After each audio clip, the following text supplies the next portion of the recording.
मैंने T shirt पहनी वो बहुत क्यूट। हमारी भारतीय सभ्यता के अंतर्गत कंधे पर हाथ रखने की भी परिभाषा नहीं है।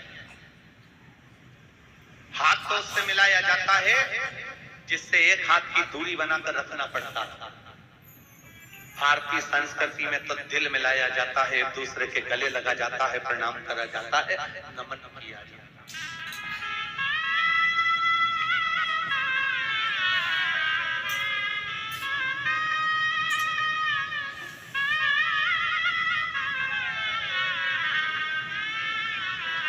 भारतीय संस्कृति में तो हृदय मिलाया जाता है।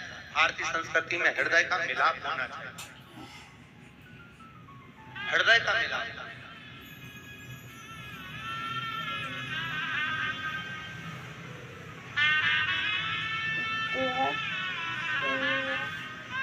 आप सबके स्मरण में होगा कि शिवजी पे जो बेलपत्र चढ़ाई जाती है, उस बेलपत्र को अगर हम लाते भी हैं तो पहले अपने मस्तक से लगा ले, अपने से।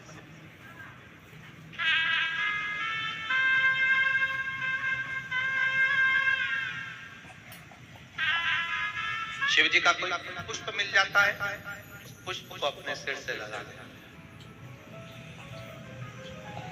शिव जी का प्रसाद हाथ में आ जाता है, प्रसाद को अपने मस्तक से लगा ले।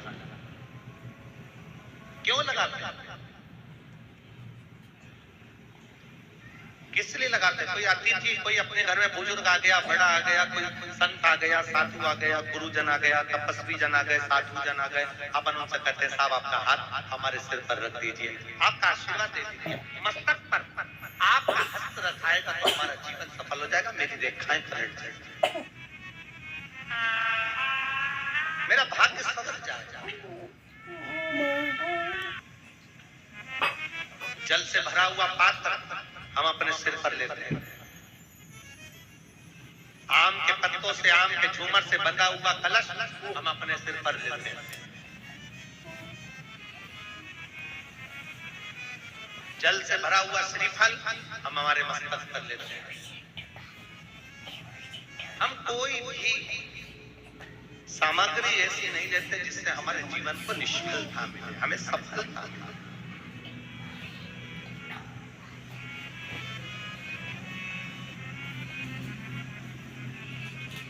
अपने भाग्य को पलटने के लिए हम भगवान शंकर के मस्तक, भगवान शंकर के चौखट पर चरणों में प्रणाम करते हैं, उसकी रज भी अपने मस्तक पर चढ़ाते हैं जिससे हमारा भाग्य प्रबल हो। एक वो अगर आपने कभी स्मरण किया हो,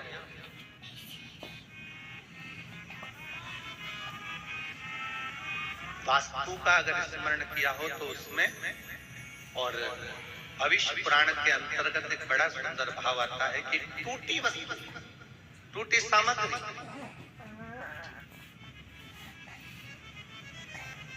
अपन प्रयोग में नहीं लेते। यहाँ तक कि शास्त्र कहता है कि सुबह सुबह स्नान करा, स्नान कर कर पूजन करने के लिए जा रहे हो, स्नान कर कर पाठ करने के लिए जा रहे हो, स्नान कर कर दर्शन करने के लिए जा रहे हो, स्नान कर कर भगवान का भजन करने के लिए जा रहे हो, स्नान कर कर तैयार होकर किसी अच्छे कार्य के लिए जा रहे हो। यहाँ तक कि आपको क्या बोलते हो, यहाँ महाराष्ट्र में हमारे यहाँ तो ये बाल को जो मूछते हैं उसको कंगा कहते हैं।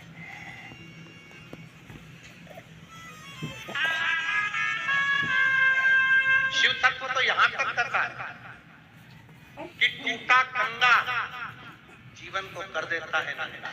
यहाँ तक है कि अपने जीवन में तन, मन और धन, सुबह सुबह से उठे, कंगे के दांते टूटे हुए हैं, कंगा टूटा हुआ है, सबसे पहले नहाते से उसको अपने सिर पर रख लिया, मतलब अपने भाग्य को अपने मस्तक पर तुम टूटी सामग्री का यूज कर लिए। वो टूटा हुआ कंगा भी हमको तन से जितना जितना टूटे कंगे का प्रयोग करते हो उससे हमारा तन भी बीमारियों को ग्रसित करता जाता है, बीमारियां आती चली जाती है। दूसरा, गंगा करने के बाद, टूटे कंगे का प्रयोग करने के बाद घर में मन लगता ही नहीं है, अशांति अंदर भीतर प्रवेश करती है। और तीसरा, जिस कार्य के लिए जा रहे हो, धन कमाने के लिए जा रहे हो, वो धन हमारे घर में आता ही नहीं, क्योंकि सुबह से उठकर तुमने वो टूटे हुए कंगे से अपने भाग्य की रेखा को निचोड़ दिया है। उसके 3 दांते टूट गए, 4 दांते टूट गया, बेकार हो गया, तो भी प्रयोग में कर रहे हैं। मस्तक पर वो टूटी सामग्री का प्रयोग अपने शीश पर किया गया।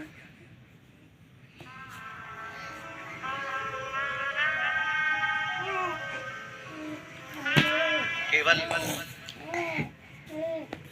टूटी हुई सामग्री का प्रयोग 2 चीजों में मान्य है। कौन कौन सी? अगर एक तुलसी का पत्ता,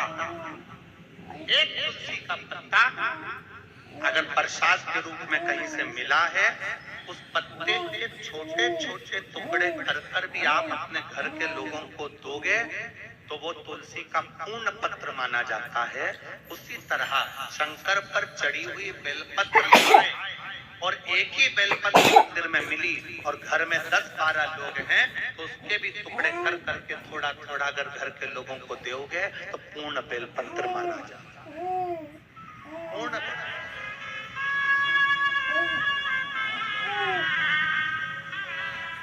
एक तुलसी का पत्ता शंकर भगवान पर, ठाकुर जी पर चढ़ा हुआ, लड्डू गोपाल पे चढ़ा हुआ, कृष्ण जी पे चढ़ा हुआ, राम जी पे चढ़ा हुआ लेकर आए, आपको मिला प्रसाद के रूप में तुलसी का पत्ता। आपने वो पत्ता एक है, रहने वाले घर में 14-15 लोग हैं, तुलसी के पत्ते के छोटे छोटे टुकड़े कर घर के लोगों को प्रसाद के रूप में दिया। उन्होंने पाया, ठाकुर जी का दर्शन मिला। एक बेलपत्र मंदिर में चढ़ी हुई मिली। घर में तो 10-12 लोग हैं, बीमारी सबको है, तकलीफ सबको है, पर मंदिर में इतनी बेलपत्र मिलती नहीं है। एक बेलपत्र मिली, हमने उसी बेलपत्र के छोटे छोटे टुकड़े कर घर के 15 लोग हैं, 15 लोगों को जरा जरा सा दे दिया, अर्थात वो पूर्ण बेलपत्र का फल प्रदान करता है, वो पूर्ण तुलसी का फल प्रदान करता है।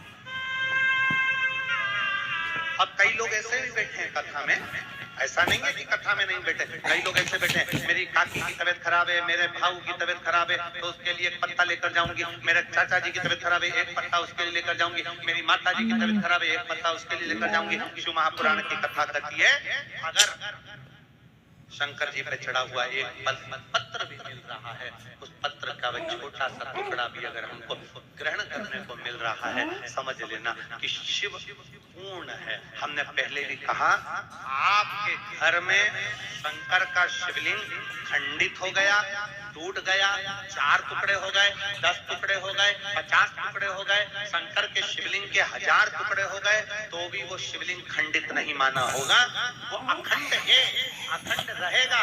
उसका नाम खंडेश्वर महादेव हो सकता है, पर वो खंडित नहीं मान सकते उसको, वो पूर्ण है और पूर्ण ही रहेगा। टुकड़े टुकड़े हो रहे, जैसे कंकर शंकर की भूमि की ओर से, कंकर शंकर की भूमि कुबेरेश्वर धाम से आप कोई कंकर लेकर आपने जल चढ़ाते 15-20 दिन हो गए, उसके टुकड़े टुकड़े हो गए, कटोरी में रखे रखते उसके 10-20 टुकड़े हो गए, 15 टुकड़े हो गए, 2 टुकड़े हो गए, वो खंडित रहेंगे। क्यों हुए? तो किस लिए हुए? तो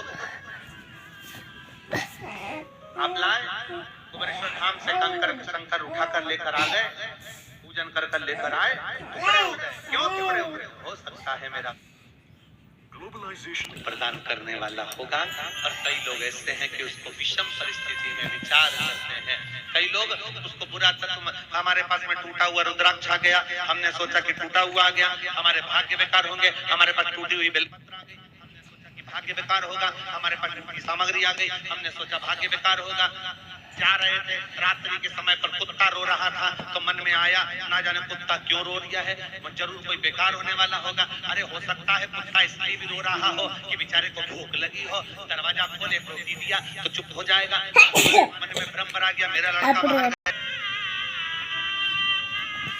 भ्रम की जिंदगी नहीं जी। शिव को मान रहे हो, शंकर भगवान का भजन कर रहे हो, शिव महापुराण की कथा अगर श्रवण कर रहे हो, तो ये मन में भ्रम मत पालना कि मैंने ये करा कि मैंने वो करा। हाँ, ये जरूर है कि सुबह का समय जब हम बाबा को प्रणाम करें, या तो अगर टूटा हुआ कंगा भी तुम्हारे पास में है और दूसरा कोई कंगा नहीं है, तो सबसे पहले अपने बाल को अपने हाथों से सजाइए, क्योंकि ये हाथ की रेखा हमारे सिर पर जब पड़ेगी तो हो सकता है कि पूर्ण तरह से हमें फल की प्राप्ति हो जाए। हमें सुखा